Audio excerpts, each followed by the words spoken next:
Hi, it's Chandra Easton here from Star Astrology Healing. Just thought I'd add my 2 bobs worth to the election wash-up. We've had a national election in Australia last weekend, and the Liberal Party, the incumbent party, have been returned to power. This is completely the opposite of what I predicted in my astrological talk. And I guess all I can say about that is that we have free will. Humanity have free will, and we use it. And whether we love the results or are unhappy about the results, it's important that we respect free will. And so, of course, we have to abide by the will of the people, even if this appears as if the Australian people have closed their hearts to the need of the social justice in this country in favour of lining the pockets of certain wealthy members of the community. And it's important for us to remember that it takes, in the case of an individual, it can take decades, years or decades before our physical reality matches our spiritual aspiration, and it's exactly the same for a nation. It can be, a century or two before the aspirations of the individuals of the nation, the aspirations that come from the soul, hit the ground and become the physical reality. This has always been the case on the spiritual path, and the progress and the movement forward on the planet in the midst of all the chaos and the upheaval is a spiritualising process.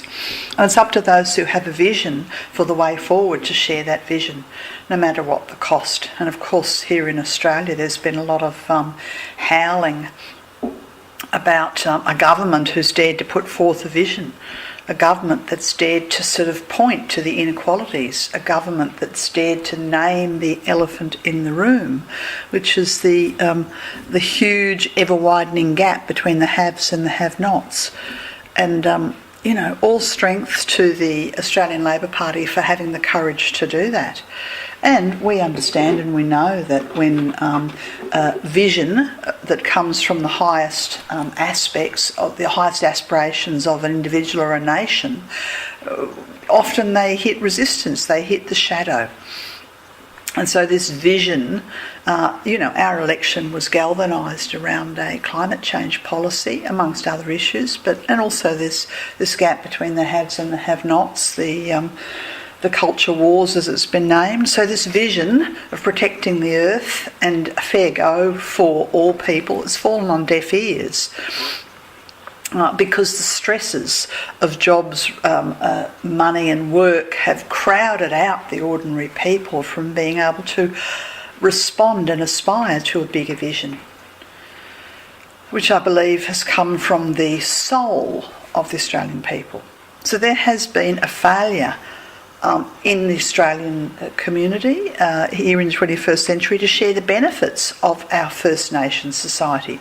There's been a failure to bring into the fold the people who lack, the people who suffer, the people who are dispossessed, the people seeking a better life in our country, people who need better help with education or housing or services.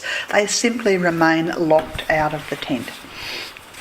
And so what are the end results of this? Well, certain aspects of the karma which will affect this supposedly wealthy nation has been sealed. This is inevitable. When the soul sends forth an aspiration, an impulse, and it is ignored and rejected by an individual, there are karmic consequences. And there will be karmic consequences for Australia. So what is this karma that is driving the national agenda to close our hearts and close our doors and close our minds to future? Well, it's pretty simple. It's greed for resources. It's self-interest of the wealthy, of the billionaires. Most of the billionaires in Australia have made their money, lined their pockets with the resources from this earth. The isolationism and protectionism of industry, particularly the coal industry, that has failed to find a transition plan into the future for renewables. So these three issues, the greed for resources, the self-interest of the wealthy sectors of the community, and the isolation and protection of industry, have set this nation up karmically, and these issues will come to haunt us, whether it's the next decade, the next half a century or beyond. It's not all negative. It is encouraging to see the rise of some women, and this shows a willingness on the part of the Australian psyche to address imbalances between men and women. The world economy is on a knife edge, and the predictions of a rapid escalation of homelessness and personal debt and bankruptcy are worldwide, and this touches Australia. We are not immune to this global phenomena. A bankruptcy of land and a bankruptcy of resources. We take for granted that the rain falls out of the sky and that we can grow food. Our government is bankrupt of moral fibre, and this will inevitably translate karmically to a bankruptcy of the very land and the resources that our livelihood depends upon. There has been some social capital gained by recent events. Most Australians are aware of and voted for the same-sex marriage issue. There has been an inquiry into child sex abuse in the churches. There has been an inquiry into the inequity of abuse of the elderly. I'm not sure whether that's undergoing at the moment or pending. And there is a proposed inquiry into abuse in the disability sector. So these all show that there is a heart and there is care for all people within Australia. However, the results of this election have effectively squandered the social capital of these impulses: the same-sex marriage, the inquiries. And what has come out trumps? Well, it's the rise of self-interest. Self-interest within business, self-interest within politics and government agendas. And self-interest, when self-interest rises and overtakes the heart, then the social responsibility falls, collapse, is hidden and ignored. This is effectively what's happened. So what are some of the likely outcomes of this election? Well, there will be an increase of household debt. I think Australia has one of the highest household debts in the first world. The gap between the upper and the lower classes, the haves and the have-nots, the homeless and the people with 5 mansions, will increase. There will be an increase in fear-based politics. This happens because it worked. There will be an increase in protectionism, in the defending of money and industry at all costs. There will be an increase in national debt, and we can already see there is an increase in widespread disillusionment. All of this will eventually, whether it's decades or longer, will lead to the rising up of the next generation. They're already out on the streets, the children marching against climate change. They're already noticing and actively involved in politics.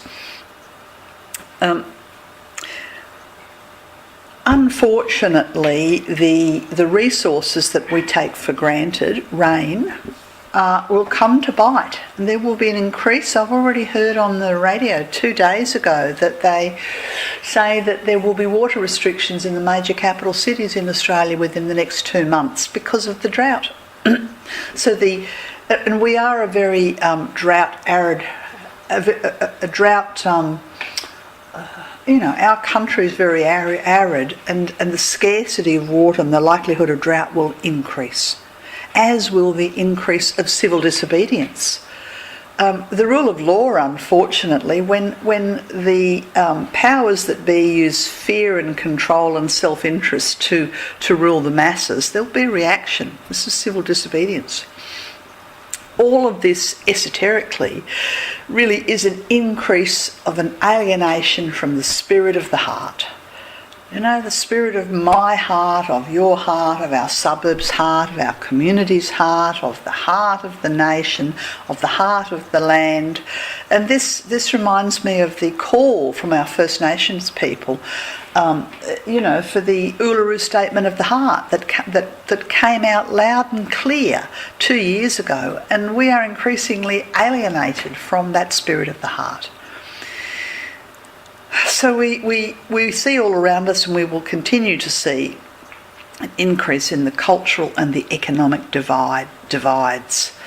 Now all of this fires the flames of spiritual aspiration until the inner resolution and determination of the spiritual aspirants of this country, Australia, begin to burn brighter. Yeah? There has to be difficulty before the soul is galvanised into action, and we await this flaming galvanisation of the spiritual aspirants of Australia. And, at some point people will realise you can't eat money and you can't eat coal. So what can we do? Well, pray for the awakening of the fiery heart of the ordinary people. Pray for the flushing out of the pockets of self-interest across all sectors of our political spectrum. Moral bankruptcy of the people in power leads to spiritual bankruptcy, which leads karmically to financial and environmental ruin. The spiritual hierarchy of Earth can no longer protect the Australian people from themselves. That is, without doubt,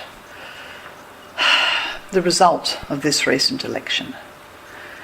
National karmic debts that we as a nation incur, they rise for payment. We have a national karmic debt based on greed. We have a national karmic debt based on our treatment of the dispossessed and the Aboriginal people. We have a national karmic debt based on our greed and misuse of water. Look at the Murray-Darling Basin. Look at Cubby Station. Our greed has blinded our eyes and overtaken the heart. Broadly speaking, you could say not all, but most or many baby boomers have failed to lead the way forward to the path of the heart. So what do we expect? We expect that the intergenerational conflict will escalate, and we expect and we see effectively that Generation X and the millenniums are inheriting a house in ruins. That's a very bleak summary of the election results. That's how I see it. Astrologies are all very interesting and useful, but it cannot overtake and usurp the individual free will. And I looked at the astrological charts. I was very concerned about the role of Clive Palmer specifically because of the very strong Saturn transits and Uranus transits that he had. And I realised that he would be a power behind the throne of Australian politics, but I certainly failed to realise the widespread impact. And so we pray for those flames of spiritual aspiration to burn brighter and rise up. We pray for the people of goodwill and the people to gain and awaken their spiritual discrimination. We pray for change.